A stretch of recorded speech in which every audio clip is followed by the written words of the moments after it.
णमो अरिहंताड़म णमो सिद्धाड़म णमो आईरियाड़म णमो वच्छायाड़म णमो लोए सब साहुड़म। चलते फिरते तीर्थ हैं हरते सब संताप, हम तो बस इतना जानते आप सरीखे आप, हम तो बस इतना जानते आप सरीखे आप। कुंडलपुर के बड़े बाबा की, मूल श्री आदिनाथ भगवान की, सिरपुर के श्री पार्श्वनाथ भगवान की, परम पूज्य आचार्य भगवान गुरुदेव शिक्षण विद्यासागर जी महामुनिराज की, परम पूज्य न्यापक मुनि श्री समय सागर जी आदि समस्त न्यापक मुनिराजों की, परम पूज्य मुनि शिक्षण विमल सागर जी, अनंत सागर जी, धर्म सागर जी आदि समस्त 3 करोड़ मुनिराजों की। आज जो पाठशाला यहाँ जितनी भी संचालित होती हैं उन सब की शिक्षिकाएँ भी आई हैं और उनके साथ साथ जो किशनगढ़ से जो एक ऐसा परिवार है जो कि हमेशा दान के क्षेत्र में अग्रणी रहता है और उनका उल्लेख तो हम प्रवचन के माध्यम से कई बार करते रहते हैं और आप लोग उनसे उतने ज़्यादा परिचित नहीं होंगे, लेकिन जब हम संघ में थे तो वह उस समय उनकी प्रतिमा नहीं हुई थी और वह स्वाध्याय आदि के निमित्त से, चर्चा आदि के निमित्त से पास में आती थी।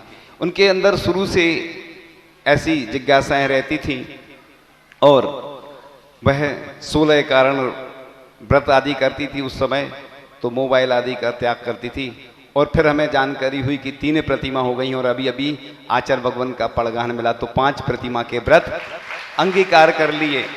देखो, दुनिया में धन किसके पास नहीं है, धन तो इतना है लोगों के पास कि उसकी कोई सीमा नहीं है, लेकिन धन से कुछ नहीं होने वाला है। जो धन का सार्थक उपयोग करता है उसके साथ साथ कि प्रतिमा लेने के बाद और व्रतों का पालन करना। एक बार मुझे याद घटना आ गई, पनागर की बात थी, आचार्य जी के साथ थे जब, और उनको किसी का पड़गान नहीं मिला और आहार के बाद हम आकर बैठ जाते हैं और वो है दुखी होती हैं कि किसी का पड़गान नहीं मिला। तो हमने कहा आज से नियम लो कि या तो कभी आओगे नहीं, या आओगे तो शुद्ध भोजन बनाओगे और पड़गान करोगे, और साधु कोई आते हैं तो उनको आहार कराओ, नहीं तो अपना शुद्ध भोजन करना। और वह बात थी लगभग 2010 की और अब तो काफ़ी वर्ष हो गए हैं, लेकिन प्रोग्रेस हो रही है। सही तो यही होता है कि अपने जीवन में क्या परिवर्तन आया है, ये अपना जैन दर्शन सिखाता है। जैन दर्शन, जैन धर्म लाइफ मैनेजमेंट सिखाता है कि हम अपने जीवन को कैसे व्यवस्थित करें। तो अकेला धन का दान करना सब कुछ नहीं होता है, क्योंकि धन का दान तो सब कर लेते, लेकिन धन के साथ साथ अपने चारित्र को भी उज्ज्वल बनाना ये सबसे महत्वपूर्ण बात होती है। और हम तो यही चाहते हैं कि धीरे धीरे उनके ऐसी ही प्रतिमा बढ़ती जाएं और फिर धीरे धीरे आरिका के व्रत धारण करें। हमारी तो यही भावना है, क्योंकि सर्वोच्च पद महिलाओं के लिए आरिका ही होती, आरिका का ही पद होता है। ये सबसे बड़ी बात होती है, क्योंकि जैसे पूज्य ज्ञान सागर जी महाराज विद्वान थे, लोगों के मन में यही धारणा रहती थी कि विद्वान कभी मुनि नहीं बनते, लेकिन उन्होंने एक ऐसा काम करके दिखाया कि विद्वान भी मुनि बन गए। तो उन्होंने वाकई में आचार्य श्री विद्यासागर जी महाराज को अपना आचार्य पद देकर उन्होंने जो भावना रखी थी या जो उनके अंदर था कि हमें हमारा कौन संभालेगा, इतना हमने जो अपना ज्ञान का अर्जन किया है, तो वो तो सब आपको ज्ञात है। और पाठशाला की बात चल रही थी कि पाठशाला के संचालन में समाज के प्रत्येक व्यक्ति का योगदान होना चाहिए, क्योंकि ये एक ज्ञान का महायज्ञ है और ज्ञान दान सबसे बड़ा दान होता है। क्योंकि ऐसा लिखा है कि जो व्यक्ति स्वाध्याय कर रहा है और विस्मृत भी हो जाता है उसका ज्ञान, तो आगे चलकर वो केवल ज्ञान में परिणत होता है। यानी दुनिया में सबसे ज़्यादा पुण्यवान व्यक्ति होता है जो स्वाध्याय आदि करता है, क्योंकि वह आगे चलकर केवल ज्ञान में परिणत होने वाला है। इसलिए एक विद्वान थे और कोई संगोष्ठी आदि चल रही थी, तो किसी ने पूछा कि आपको समझ में आ रहा है कि नहीं? बोले समझ में आए या ना आए, मुझे पूरा विश्वास है कि इस स्वाध्याय के माध्यम से असंख्यात गुणी कर्मों की निर्जरा हो रही है। विश्वास होना चाहिए। देखो, पूज्य आचार्य भगवान न कन्नड़ आती थी न हिंदी, कन्नड़ आती थी हिंदी नहीं आती थी, और कुछ भी उनकी शिक्षा देखो कितनी कम है, लेकिन उन्होंने कितने ज्ञान को कितना हिमालय प्रदान कर दिया कि कितनी ऊंचाइयों को छुआ कि उनके साहित्य में कितनी सारी पीएचडी हो गई। पूरे वर्ल्ड में एक ही रिकॉर्ड है मात्र कि जो कम पढ़ा हो और उसके साहित्य पे इतनी सारी पीएचडी हो गई हुई दुनिया में, इससे बढ़कर कोई वर्ल्ड रिकॉर्ड नहीं हो सकता है कि जो आचार्य भगवान की शिक्षा इतनी कम होने के बावजूद भी उन्होंने संस्कृत, अंग्रेजी, ऐसी कोई भाषा नहीं है, प्राकृत आदि, जिन पे अपनी कमांड हासिल नहीं की हो। तो इसलिए पाठशाला के माध्यम से छोटे छोटे जो बच्चों को जो शिक्षिकाएं ज्ञान देती हैं वो महान कार्य कर रही हैं। क्योंकि लोग आते हैं, शिकायतें कर जाते हैं कई बार अपने बच्चों की, क्योंकि अपने बच्चे अच्छे लगते हैं और शिक्षिकाएं, उन्हें ये लगता है कि ये शत्रु जैसी हैं। लेकिन शिक्षिकाएं कुछ भी उनको मिलता नहीं है, फिर भी वो अपना ज्ञान का दान कर रही हैं। और जो ज्ञान का दान करता रहता है, हम तो ये कहते हैं उनको भी अगर कभी कभी परिभाषाएं याद नहीं हो पाती हैं तो रोज पढ़ाते पढ़ाते उनको भी याद हो जाती हैं वो चीज़ें, और इससे फायदा ही होता है। इसलिए हमेशा पाठशालाओं में, पूरे देश में जो भी पाठशालाएं चल रही हैं, आचार्य श्री का 50वां आचार्य पदारोहण दिवस चल रहा है, तो जितनी भी पाठशालाएं चल रही हैं उनको ऐसी प्रतियोगिताएं भी रखना चाहिए कि आचार्य श्री के 50 हाई को, समण सुत्तम की गाथाएं जो याद करेगा और आचार्य श्री से संबंधित जो भी पेंटिंग, भजन बनाएगा, ऐसी पाठशालाओं के माध्यम से लगभग 2-3 महीने हैं। आचार्य पदारोहण दिवस के 10 नवंबर को संभवतः आचार्य भगवान के 50 वर्ष पूरे होने वाले हैं। तो जितने भी महीने बचे हैं उन महीनों में पाठशाला के लोग अच्छी मेहनत करें। प्रतियोगिताओं के माध्यम से बच्चे भी जुड़ते हैं, बड़े भी जुड़ते हैं, और उन माध्यम से उनको ज्ञान का दान तो अब दे ही रहे हैं। इसके साथ साथ जो भी शिक्षिकाएं हैं, जहाँ जहाँ की जो कमेटियाँ हैं, उन कमेटियों को भी उन शिक्षिकाओं का सम्मान करना चाहिए। ये उनका सम्मान नहीं है, उस ज्ञान का सम्मान है। जिस प्रकार से हम सिर पर रखते हैं जिनवाणी, क्योंकि जिनवाणी देव शास्त्र गुरु, पहले देव आते हैं फिर शास्त्र का क्रम आता है, फिर गुरु का आता है, हम बहुमान देते हैं।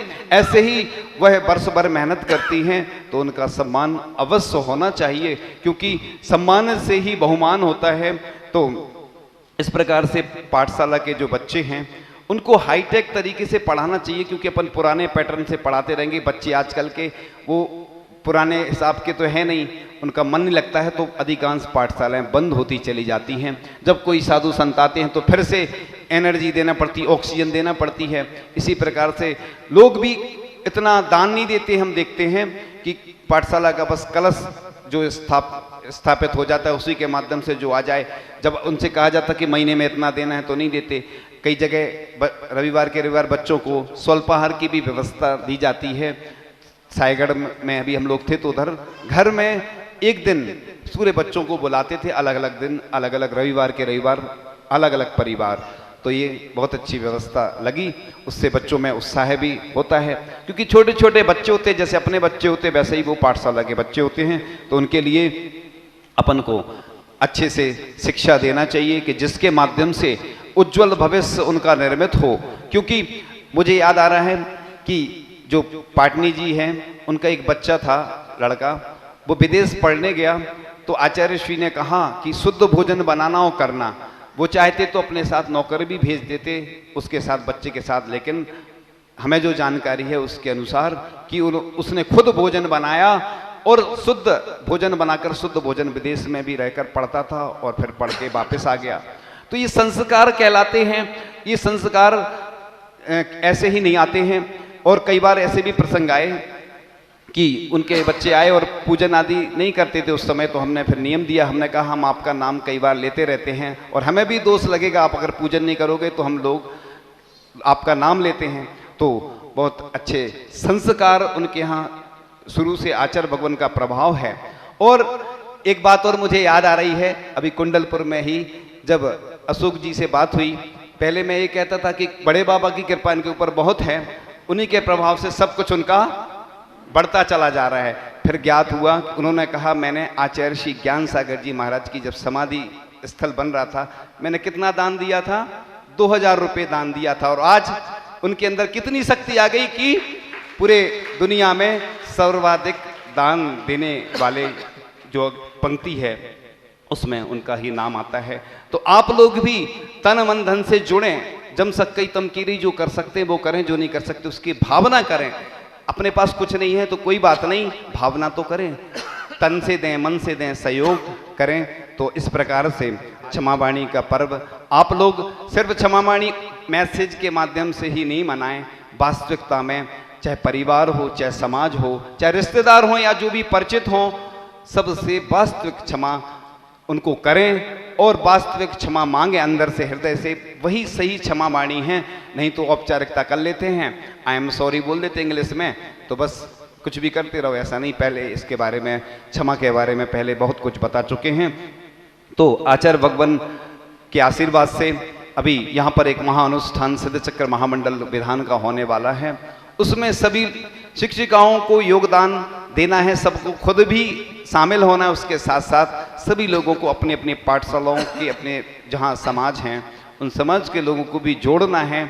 और उस अनुष्ठान से वह एक एमपी नगर में जो भव्य जिनालय जो पूरे विश्व में अन्य जगह नहीं बन रहा है, सिर्फ इसी धरती पर आचार्य भगवान ने आशीर्वाद दिया, सानिध्य प्रदान किया और उनके माध्यम से, उनके आशीर्वाद से जो बन रहा है उसमें जो जो प्रतिमा आदि कुछ रह गई हैं, तो हमारी तो भावना है कि इस देश के जो सर्वोच्च दानदाता हैं वही इसके पुण्यार्जक बन जाएं तो बहुत अच्छा रहेगा, क्योंकि वो पूरी दुनिया में तो करते ही हैं, लेकिन इस मुख्यालय से भी जुड़ेंगे तो जो आचार्य श्री की परिकल्पना है वह पूरी होगी।